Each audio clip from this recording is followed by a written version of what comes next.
Welcome to KMET 1490 AM ABC News Radio and the Southern California Business Report with Yvette Walker, a show dedicated to highlighting successful Southern California businesses and the people behind them. Welcome and thank you for joining the Southern California Business Report on ABC News and Talks, KMET 1490 AM, 98.1 FM, and KMET TV. I'm Yvette Walker, live, blasting our signal from the center of Southern California, serving a population of over 25 million. Get us crystal clear and on demand by downloading the free live streaming app on Google Play or the Apple App Store. As always, a huge shout out to the team, Mitch, Bill, and Sean. I love you guys. And to the Special Advisory Committee, Bill Morris, UCI School of Business, Jose and Camila Rubio, thank you so much. Also, don't forget to listen to the Jay Kaplan Show here on KMET on Fridays at 3, as well as the Aaron Michael Sanchez Morning Show every morning at 8. Well, everybody, today is extra special as I am not only introducing our next guest, but of course also my beloved brother, who is Erik Bracone. Erik Bracone is the president CEO of Bracone Construction Incorporated. Erik was born in Whittier, California on May 5th, 1981. He grew up in the LA County city of La Mirada, graduated a Matador from La Mirada High School in 1999, and immediately after graduation, he enrolled at Fullerton College. Erik married his high school sweetheart and now have 5 boys together. Erik started in construction by installing solid wood doors and windows in custom homes throughout Orange County. He was then quickly recruited by a friend to work overnight installing wood fixtures in grocery stores. Starting off sweeping a broom as a laborer, with perseverance and over time, he quickly moved into a fixture installer, then lead carpenter roles. He eventually managed hundreds of grocery store and pharmacy remodels in his 13 years with a large San Diego-based general contractor. In 2013, he applied and accepted a position with a Fortune 10 company as a construction manager. Erik pioneered a new way of virtual walkthroughs of building. Using technology which is now standard at this Fortune company, Erik has always been a faith-driven and family-oriented person. After 3.5 years of weekly travel throughout the United States, including Alaska, he made a transition back to the general contracting side of the business to be close to home and help support 2 teenagers and 3 in elementary school. After working with a few general contractors companies that he had known of, he noticed something was missing. He noticed that culture, honesty, and transparency is the foundation and the driving force behind success. During the pandemic, Erik took a leap. In April of 2021, he became licensed, bonded, and insured as a general contractor in California. He is now a general contractor currently operating in 2 states, California and Washington, with a revenue exceeding $3 million in 1 year, with $10 million in year 2, with a projected 20% increase year after year. Erik's success is based on excellent communication and transparency with our business partners and clients. Thank you so much for joining us today, Erik. Thank you, Yvette. Thank you so much for having me today. Really a pleasure to have this afternoon with you and speak about the general contracting and commercial general contracting field and how it is right now. Just glad to be a part of the program. Thank you so much. I've been trying to get you on for a long time, and everything you would tell me was just wait, let me get through some projects and I'll have something to talk about. But as expected, you are successful and you are thriving. And we're here today to learn how it is that you were able to do it and what sets you apart, what has given you this leading edge to be successful today. So as you know, one of the first questions that I ask all of our guests is, what inspired you? What led you to pursue this career in construction, namely commercial construction, as you are now, the president and CEO of Bracone Construction? Honestly, it started at a young age, but I think you saw when we were growing up how I like to take things apart, put things back together, and seeing how maybe I can make it better somehow, some way, faster or sleeker, or just, a new design, take some stuff off my bike and make it nice. That carried on, transcended throughout my life. I like being able to see things completed. Once we touch something, being able to see something that you built or your team built, or the collaboration it took to build something, the teamwork it took. I think that's what really kind of drove me into commercial general contracting, only because the amount of people it takes to be successful in any project. It's true partnerships, true transparency in order to be successful. I mean, you talk about schedules, you talk about manpower, you talk about materials, all the items that, incorporate a project, but are very intricate in how you put these things together. It's a puzzle, a bunch of puzzle pieces, putting them together, and being able to put those puzzle pieces together in the right way is very it's very nice to see when it comes together. Absolutely. I see that fulfillment when you complete those, projects. And I recall, because you are my little brother, I'm 2 years older than you, but at the time you were 5 years old and literally taking your bike apart. Every single piece of it was disassembled. Every nut, every screw, every chain, everything was disassembled, and you would reassemble it. And you did it a couple of times until you got bored.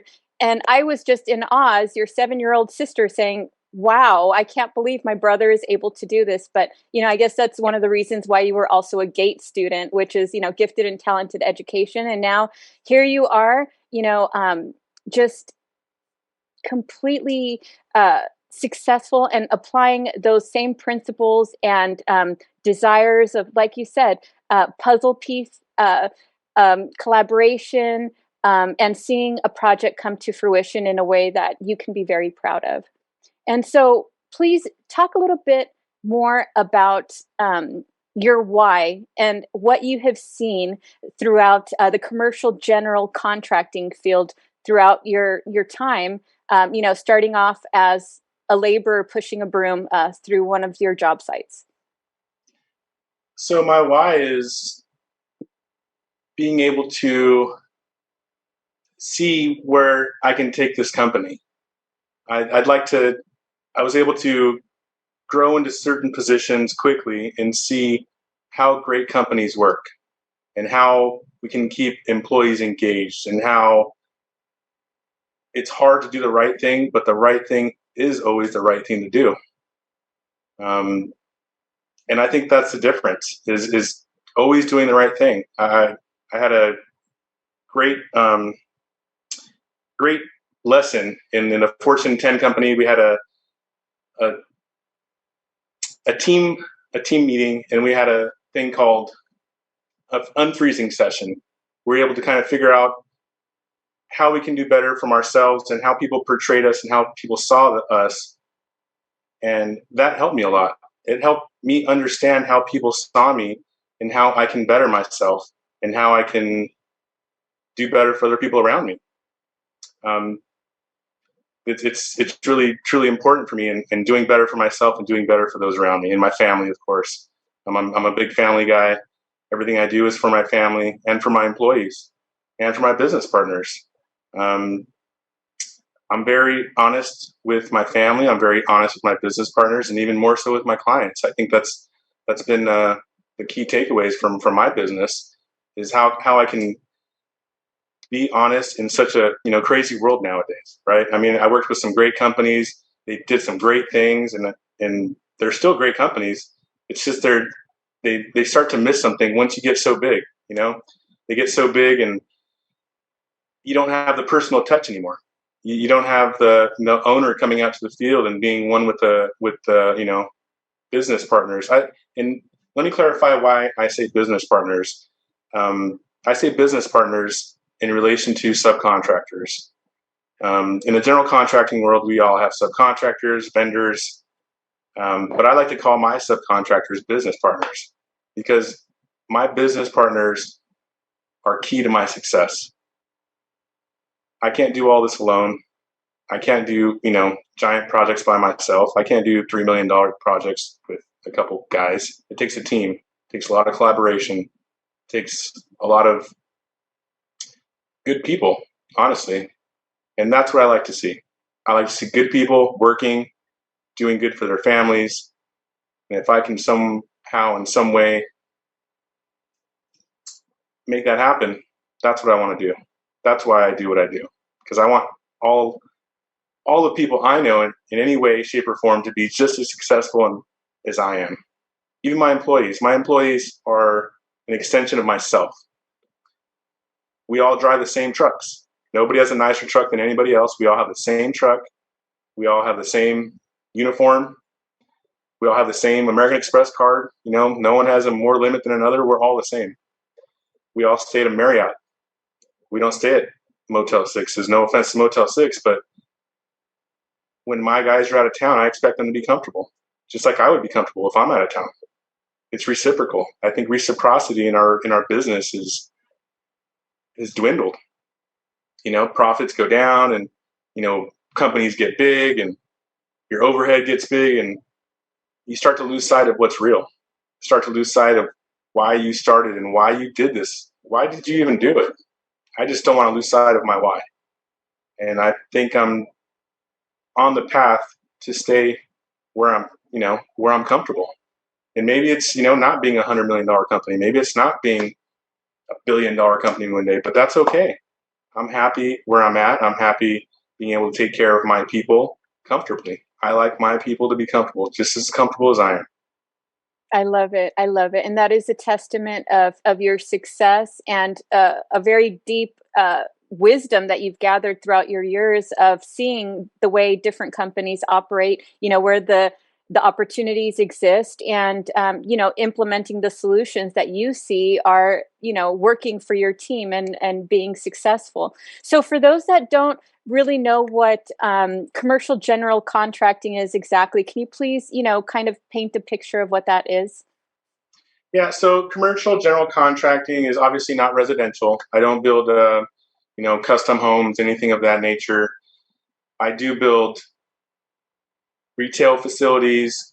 Right now, we're working on private schools. I have done some pharmacy remodels, some decor installations, but for the most part, we like to focus on commercial retail specifically. Some of the larger corporations, CVS, Rite Aid, Walgreens. Haven't really done work in Walgreens though, ever. We have done a lot of work in grocery stores, have a lot of experience in grocery stores and pharmacies and preschools now and kinder care centers in California and Washington. So commercial general contracting is pretty much any building where it's not residential. Any strip mall, any standalone building that's used for public congregation of eating or, speaking of anything, we, Starbucks, coffees, locations, Wincos. I mean, we do a lot of that stuff. ADA compliance upgrades, that's another big thing. For a lot of larger clients, we go through and do ADA compliance, ramps, curbs, handrails. I personally like the ADA compliance aspect of things only because I think it's really kind of a small sector of the construction industry, but it should be a larger sector only because there are people. People who are in wheelchairs, they need access, and it's to me it's important, really important. Everyone should have access. Everyone should be able to shop like anybody else. Anybody should be able to roll into a building and be comfortable. And that's what I like to see. I like to see equality, I guess you could say. I love that. Don't need to have the same playing field. I love it. Well, and it just comes down to your philosophy of making things work and putting those puzzle pieces together in order to let that happen. And, going back to your earlier comments about how you are the same as everybody else on your team.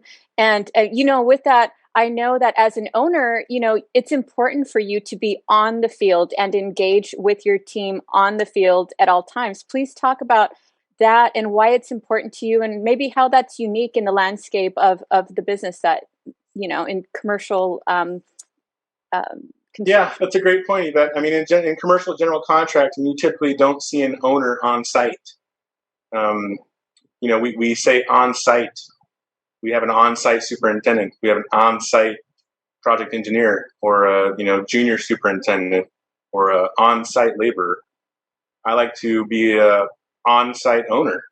I visit the sites at least once a week, just to see progress. I like my guys to see my face in the field, and not just to see my face, but to see me working. So if I'm coming to the job site, guess what? I'm working for the day, and I'm working next to you. I'm not asking you, and while we're working together, we're going through the job. We are the same. I'm no different than anybody else on my project. And I think that's been very good in showing my people and my business partners that I'm willing to get dirty.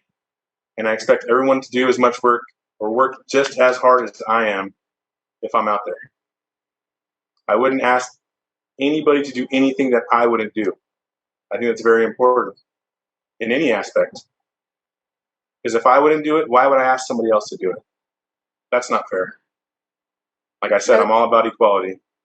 I love that perspective, and I know it's going to serve you so well in your future and your path in this field. So let's talk about the timing of when you started your new company, okay? So Bracone Construction Incorporated started, in the midpoint of the pandemic, April of 2021. Please talk about why it's important. Why is timing important when it comes to starting a business? I'm glad you asked that question. So I've had a lot of people ask me that question as to why. Like, why did you do it at that time? Like, you had a great job, everything was great. And I tell them because it wasn't. It really wasn't. It's not about the money. It's about what I want to do. It's about what I want my legacy to be. It's about what I want my kids to see me doing, not only for myself, but for them and for others. I think it's important for them to know that it's okay to take a chance on yourself. It's okay to be scared. It's okay to not know what's going on. It's okay. But having faith, I'm a religious person. I have a lot of faith in God, in my family. And without, those two, and with those two, anything's possible. With God, I believe anything's possible. Without him, nothing is possible. And I've always said that. And I continue to say that because that's my success. God's grace is my success. I love it. I love it. And it's so true what you're saying, because, I wholeheartedly agree and believe it's a gift that our mother gave us, and that is our faith. And it's something that has carried us all this time and will continue to carry us through the future with, like you said, grace and mercy, because with God, all things are possible. Yes, you're right, my brother. And so, what were some of those challenges that you encountered when you were starting your business in the pandemic? And, what did you have to do in order to overcome a lot of the challenges that were occurring at the time? Well, the first and foremost, the biggest item was pay, right? I mean, when you start a business, you assume, you're making a bunch of money. That's somewhat true, but it's not yours. It's the company's. And you get to pay yourself once everybody else gets paid. So I didn't have a paycheck for over a year. But I figured my investment is in my people and in my business partners. I can't do it. Like I said, I can't do it by myself. So I was willing to take that hit, not pay myself for a year, which was tough. But without sacrifice, you don't get any reward. With great sacrifices, you can get great rewards. And that's what I was willing to do. I took a leap. Yeah, it was crazy. COVID, didn't know what was going on. The world shut down. But you know what? There's no better time than now. Now or never. It's all about just doing it. And yeah, I'm scared. I'm still scared. I'm scared every day. But I'm fearless.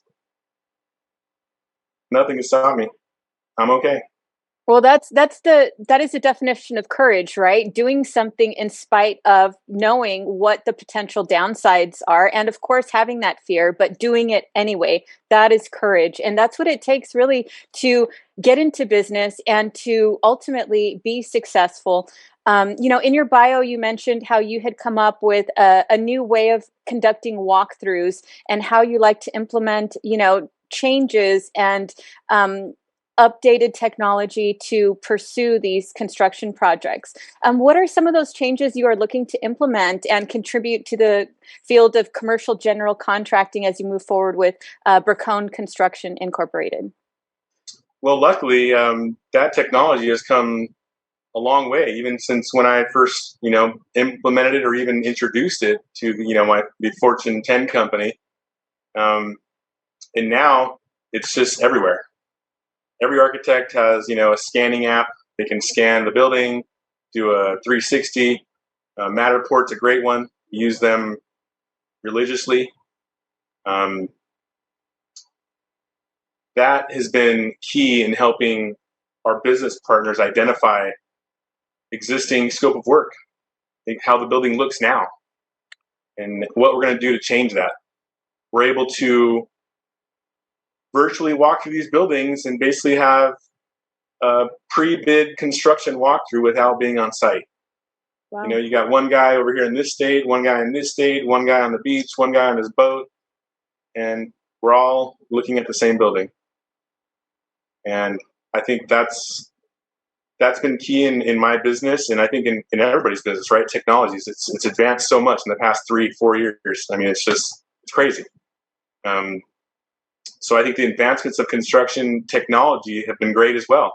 I mean, we're at the cusp of getting these globes where you can see the drawings, like 3D scanning of a building, BIM technology at your fingertips. Wow. You can see everything. It's all virtual, but you can see every ductwork, every nut, bolt, I-beam. That way you can see if there's any discrepancies, any challenges when you're installing your scope of work. Because, you've got hundreds of trades on site. Electrician needs to know if his pipe's going to go through, a ductwork, a HVAC ductwork, or vice versa, a fire sprinkler line going through a ductwork. I've seen it hundreds of times, One guy comes in, does his work. The other guy comes in, does his work. Something doesn't jive because no one's talking. And sometimes, and I'm saying just sometimes, and I think GCs know it out there, sometimes the drawings aren't correct, believe it or not. Sometimes. And I Human say that, error, right? Human error. I say that tongue in cheek because it's almost every project. There's never, I've never come across a project that has perfect drawings. It's impossible. It's construction. Things change constantly. Even with, spec prototype stores, that's great. But when you put that spec prototype store and you put it in this part of the country, guess what? It doesn't work there. Or you take this spec and you put it in this part of the country. Now you got, can't just do that. So I think it's knowing the markets and knowing the landscape of construction. I think has been key. Beautiful. All right, everybody. So we're coming up on a break. So for those listening, I'm Yvette Walker on Southern California Business Report on ABC News and Talks, KMET 1490 AM, 98.1 FM, and KMET TV, talking with Erik Bracone, the president and CEO of Bracone Construction Incorporated, as we discuss the landscape of commercial general contracting and share his experience in launching a business during the course of the pandemic, what he has learned, and how he has been able to set himself apart and become an emerging leader in development projects throughout California and Washington when we return.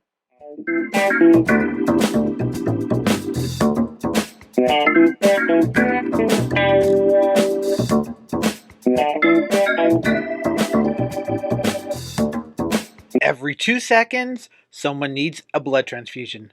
Be on the giving side. Livestream Blood Bank supports patients in 80 Southern California hospitals.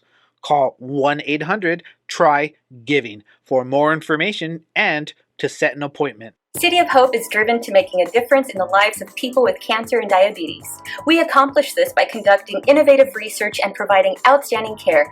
If you or a loved one has received a cancer diagnosis, go to cityofhope.org to learn more about how our innovative approach could change your outcome.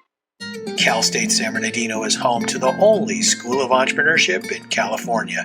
With globally ranked degree programs, you can start your journey today to become a successful entrepreneur. Learn more and connect at entre.csusb.edu. Ontario International Airport is onto a better way to fly with over 65 daily non-stop flights to more than 20 major destinations and the easiest airport experience in Southern California. Visit flyonto.com/Ontario to learn more about Ontario International Airport today.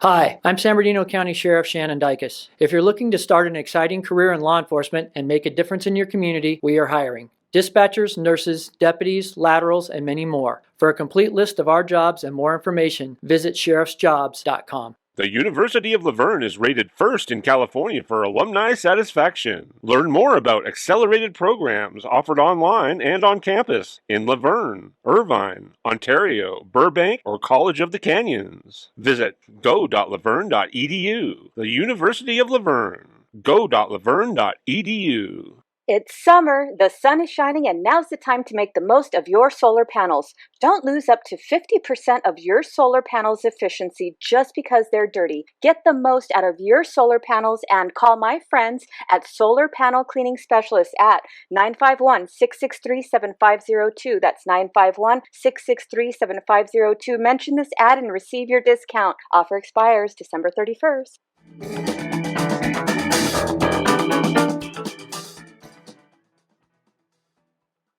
Welcome back. For those listening, I'm Yvette Walker on Southern California Business Report on ABC News and Talks, KMET 1490 AM, 98.1 FM, and KMET TV, talking with Erik Bracone, the president and CEO of Bracone Construction Incorporated, as we discuss the landscape of commercial, general contracting, and shares his experience in launching a business during the course of the pandemic, what he has learned, and how it is he has been able to set himself apart and become an emerging leader in development projects throughout California and Washington. Thank you so much for being with us today, Erik.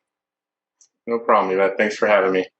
Beautiful. So before the break, you went over and described your why and the opportunities that you have identified to really enhance, the workplace and really the field of general contracting. So I'm curious, please talk a little bit about the feedback and reaction that you've received from employees and team members and business partners, as you call them, as a result of your approach.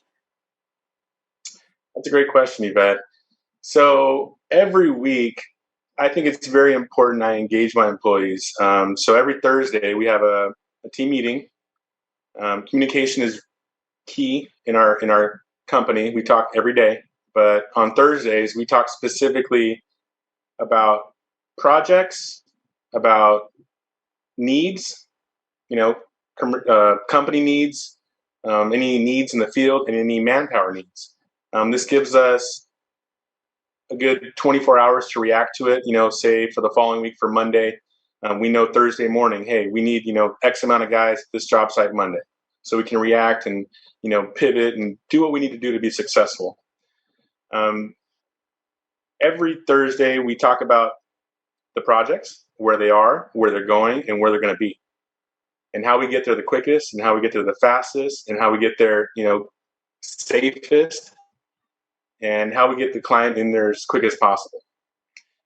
We also talk about anything open that they want to talk about. I have an open session. We talk about anything you want to talk about.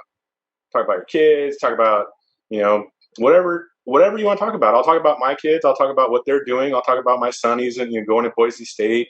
I'll talk about my other son, my eldest. He's working for a KCC HVAC technician. He's out of NorCal. He's doing great. I love talking to my son, and my employees are just an extension of myself. And I think it's important that they understand where I'm at, what I'm doing, and what the company's doing, and where we're going. And that's what that Thursday call is for. Planning, projecting, and manpower. Beautiful. So you have all your ducks in a row. Come the weekend, you have, like you said, the opportunity to pivot, to respond, and to plan to make sure Monday morning you guys all hit the ground running. So how has that approach benefited you as you move forward with new projects? I think the open line of communication has been key. And I think the fact that my employees know I'm available always. There is no off time for Erik Bracone. If you're calling me to ask a question, or you need my attention for something, and I will pick up the phone. If I'm not, it's probably because I'm in a, airplane or I'm, unavailable, but I will call you back like right away as soon as I'm available. And I think being able to be there for my employees and for anybody that reaches out, I think is key. It's a special touch that we like to have. Having that accessibility, that open line of communication again, that's got to be so refreshing for your clients. It is, and I've heard a lot of great compliments from them. It's a little unorthodox on how I'm doing business. I'm fully transparent. I don't know if that's good or bad. We'll, soon to find out. I'm paving a new road, which is okay. I'm okay with it. I think honesty is always the best policy. It's always worked out for me. It's worked out for me the past 2 years very well, and I think it's going to work out for us moving forward. Honesty, transparency, and communication. Perfect. And so let's talk about those levels of transparency and how you engage that transparency with your clients and your team. That's another great question, Yvette. A lot of my work is negotiated work, which means I'm not bidding against, 5 other contractors. We're not chopping each other's legs off to try and be the low bidder. That doesn't help anybody. It doesn't help the owner, it doesn't help the contractor, and it surely doesn't help your business partners or subcontractors, as some GCs call them. So we've been able to be transparent in a way that benefits everyone. I'm fully transparent with my business partners' proposals. I'm very happy to get on the phone with my client and my business partner and try to figure out, the scope of work and make sure we've got everything. And I mean, obviously, I bet the first, I go through it first, but if the client wants to be engaged, then I will facilitate that, which is unorthodox. Actually, all GCs kind of keep that separate, the separation between your business partner and your client. And I think it's foolish. I think the more transparent you are, the more communication you have is a recipe for success. That's what I've seen. And that's been my experience. So my experience is why and how I'm doing this. I love it. So please talk about, your experience starting a company at the height of the pandemic when materials became extremely expensive and hard to come by because of, supply blockchain issues, right?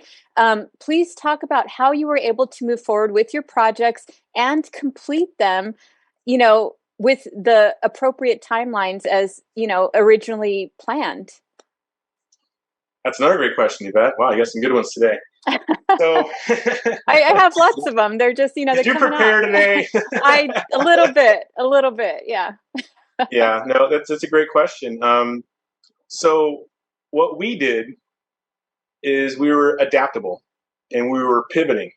And like I said, the transparency thing is key here, right? So most of your clients, they have a spec book, and that spec book is like, like their Bible. Like you cannot, deviate from this at all.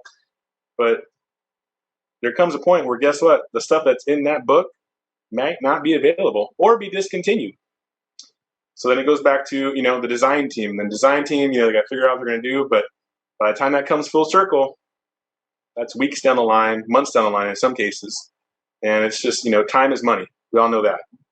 So how we are different is we will help the client and help the team, the design team, in making those decisions by doing our research and finding out what's readily available, what's comparable to what you wanted in that book that I can get now. That's not coming, from Italy on a boat or from China that's stuck in a container ship in Long Beach, for months. What can I get now? What can I get that's local? What can I get that's in the U.S. now? And doing that research, there's a lot of legwork. It's a lot of work, calling a lot of people. But that's where we're different. We're willing to do that work on the front end, not only because it helps the client, helps the business partner, it helps us. Overall, it helps the team be successful.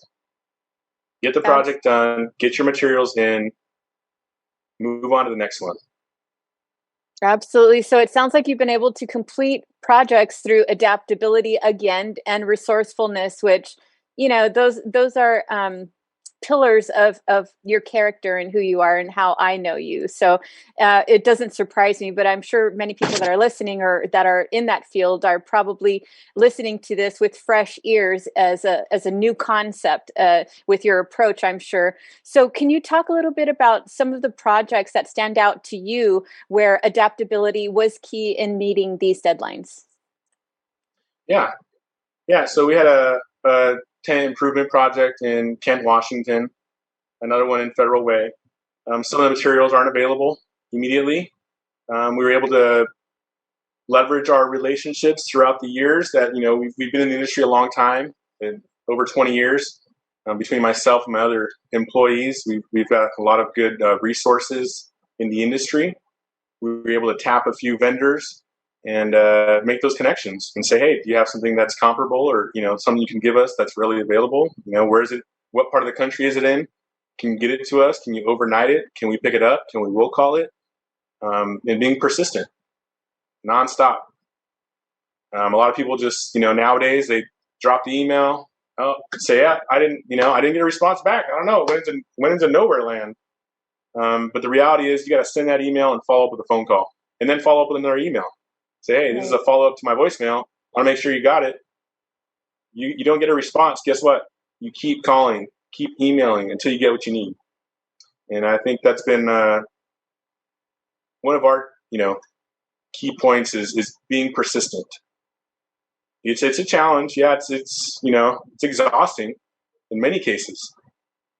But without that, the project doesn't progress. And everybody's at a standstill. And everybody's looking at each other when we could all be doing something by going the extra mile, doing the extra research, and finding a comparable item. Right. And so it sounds like you're talking about the various layers of, a project and what it takes to gain approval. I see you have projects, obviously you have projects in California and now in Washington. Can you talk a little bit about the similarities and differences that you've seen as a general contractor in the field? Yeah, actually, they've been truly different.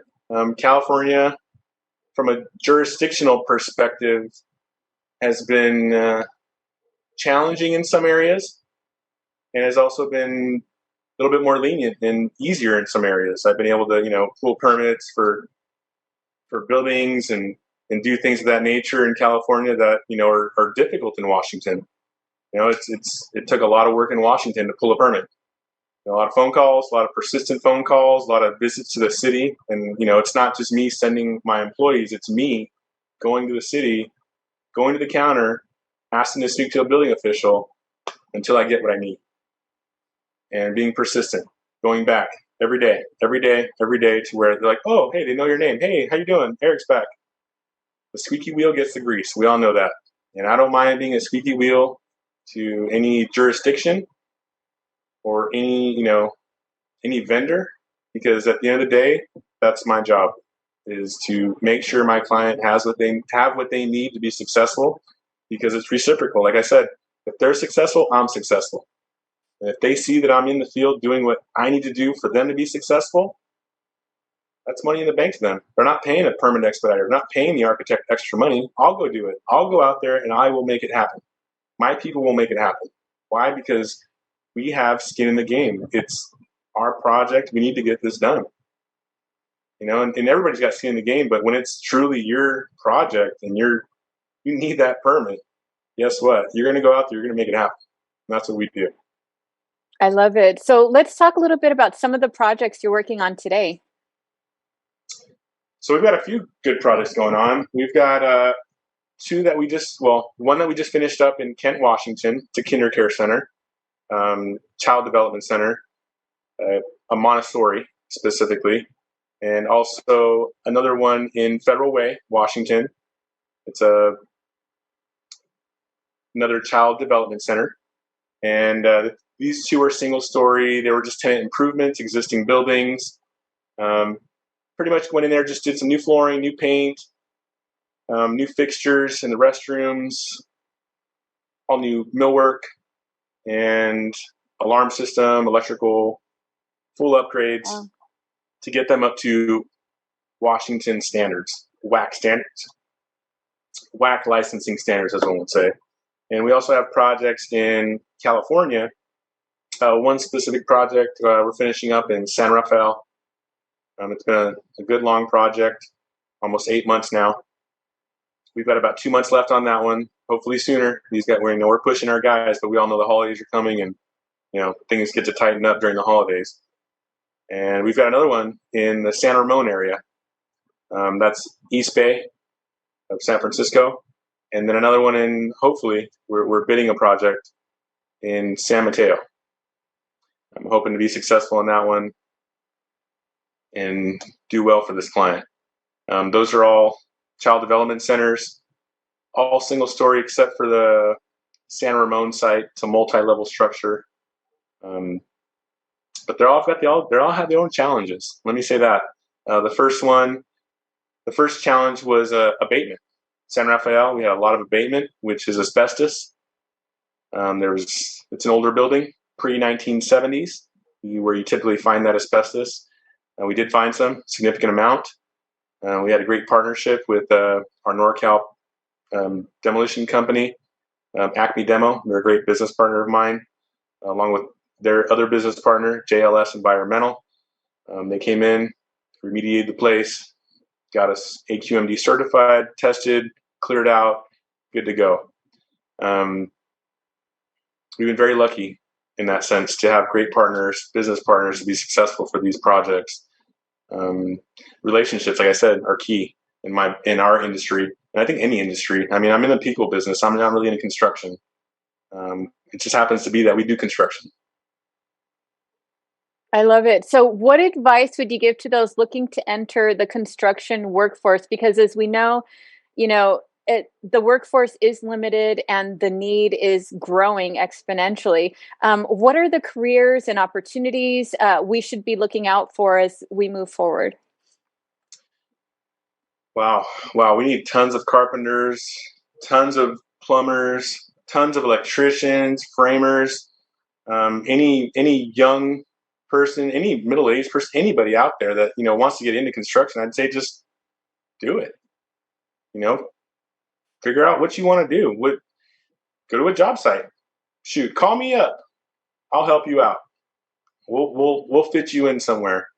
But eventually, I would like to see a partnership with a trade school or a college or a high school even. I mean, we all know wood shop is gone in high schools, it's the worst thing we could have ever done to our children is not teach them how to work with their hands. I understand, the education thing, but without the blue collar worker, guess what? No schools are being built. That's right. There's no infrastructure. There's no internet. There's no social influencing. Yes, it all comes from a server. It all comes from a building. It all comes from utilities. It all comes from construction. So I would say to anybody that wants to get into construction, do it now and or do it later, but get into it because there's definitely money in it. Like I told my boys when they're young, you want to be a millionaire? Go into construction. You know why? Because nobody is. Age-old supply and demand, basic economics. You need a plumber? Guess what? How many plumbers are out there? Not very many. You get a good one, guess what? He's expensive. Why? Right. Because he knows what he's doing. Isn't that what you want? Like, that's what I want. I want the best guy to do my job. I want the best guy to do my work. And guess what? Those guys are not out there. They're dwindling down because they're getting out of the business. They're retiring out. It's just, a cycle of life. Right. But there's no new blood coming in. And that's where the challenge comes in. I think the fallacy is where we try to push our kids to this higher education, to work 4 years, extra after high school to get yourself into debt a couple $100,000, work for the next 10 years to pay that down, and you're worse off than you were. In some cases, you're not even doing what you went to school to do. In construction, you start off day one doing what you're supposed to do, whatever it is. Day one benefits, day one learning, day one paid learning. Someone's paying you to learn. Right. That's not college. College, you're paying them to show up, and all these other expenses, dorms and cars and food, when you could be completely opposite. You can be getting paid every day, seeing the country, traveling around. I mean, that's what kind of drove me into construction, is being able to see the world, right? Being able to travel, being able to see these different cities, and going all over California at a young age. I've been everywhere, knowing where things are at. I mean, I like being able to say I've been there. When someone says, "Hey, you ever been there?" Oh yeah, I've been there. I worked there. I built that store right there. I love that. That is amazing. So, with that said, as the construction landscape has been predominantly driven by men, right? Have you seen many women enter the field? You know what? I have, and I encourage that. Like I said, I'm all about equality. And I think I've seen some strong women enter the business and do very well. And I have a lot of respect for women and any minority that enters this business, because it's tough. And it's tough, but it's not something that's not attainable or not accessible to you. Everything's accessible to anyone as long as you want it. That's true. Through Anything. hard work, dedication, focus, discipline, all of those things that, are required to keep moving forward, right? I love that. And so when you talk, I very much hear, the tone of the respect that you have for the underdog, right? And the advocacy that you have for the underdog. Where does that come from? And how do you see it, developing as you move forward? Oh, I think you know this, Yvette. I've always been a little scrappy. I've always been a little froggy. I always want to jump, right? I'm always itching for something. I think the underdog is something to look out for always. We're the underdog, and I like that. I like people not knowing what I'm doing. I like being not known.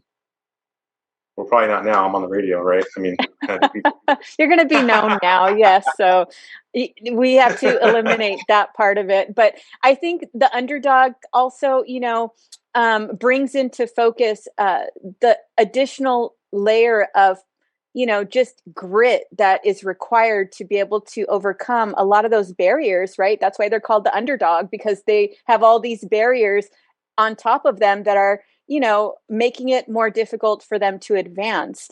And I love that you're removing those barriers within your own team, by treating them all as equals, and by treating your subcontractors as business partners. You're basically shifting the paradigm in terms of what an environment like this and a collaboration can look like when working in construction. Yeah, I mean, I'm definitely putting myself out there. I'm taking a leap for sure, but I think it's all for the better. I mean, like I said, I'm not afraid. I've got faith behind me. I've got my good employees behind me. I've got great clients behind me. I've got great family behind me. I mean, what else do I need?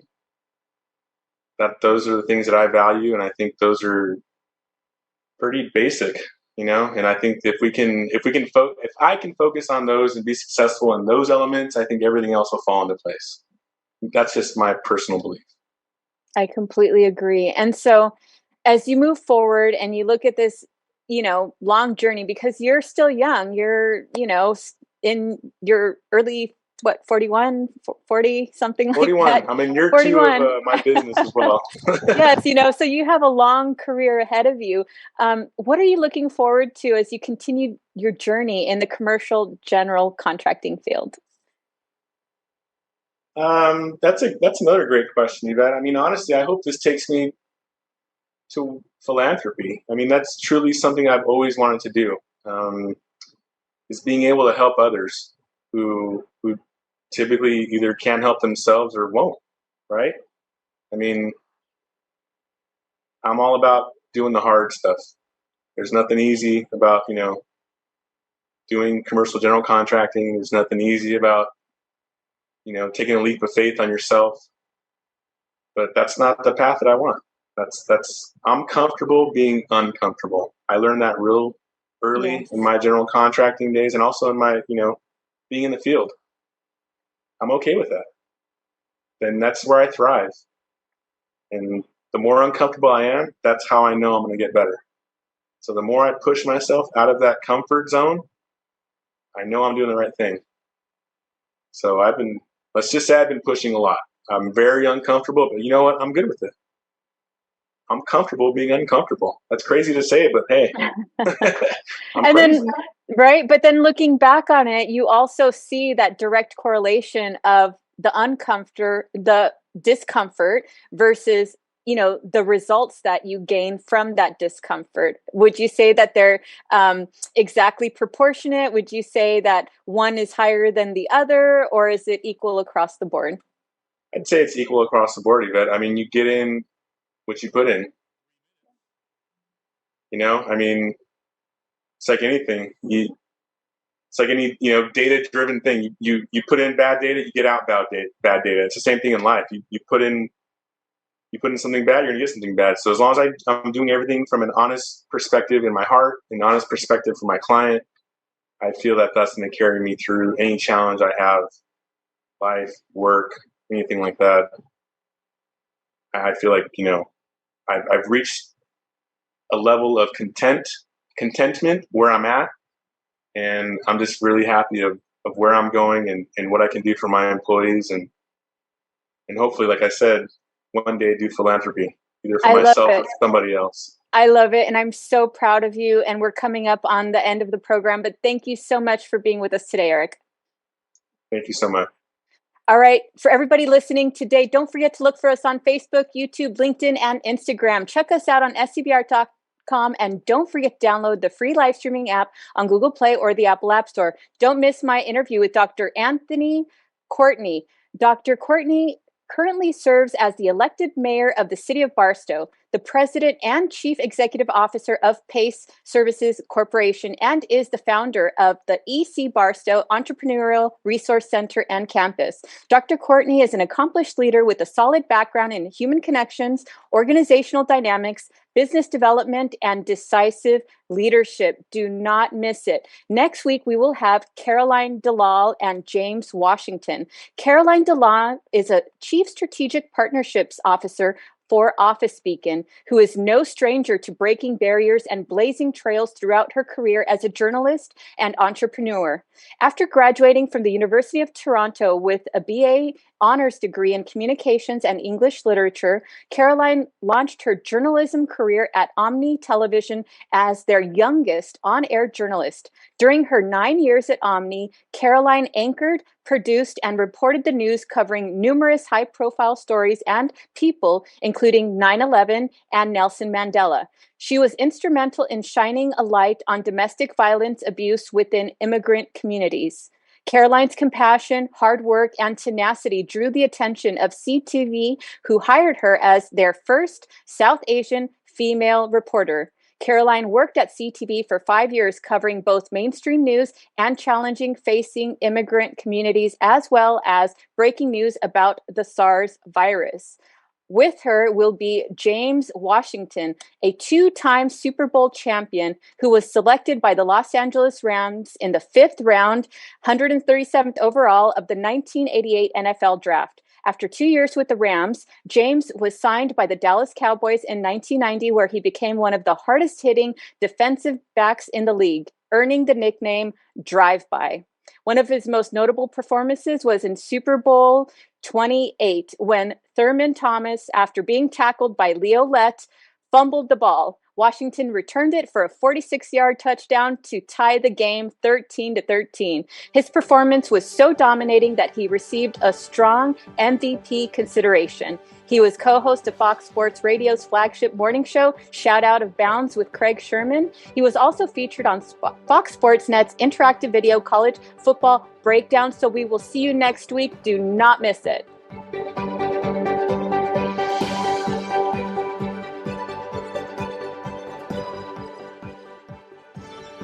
This has been the Southern California Business Report with Yvette Walker on KMET 1490 AM, FM 98.1, and ABC News Radio.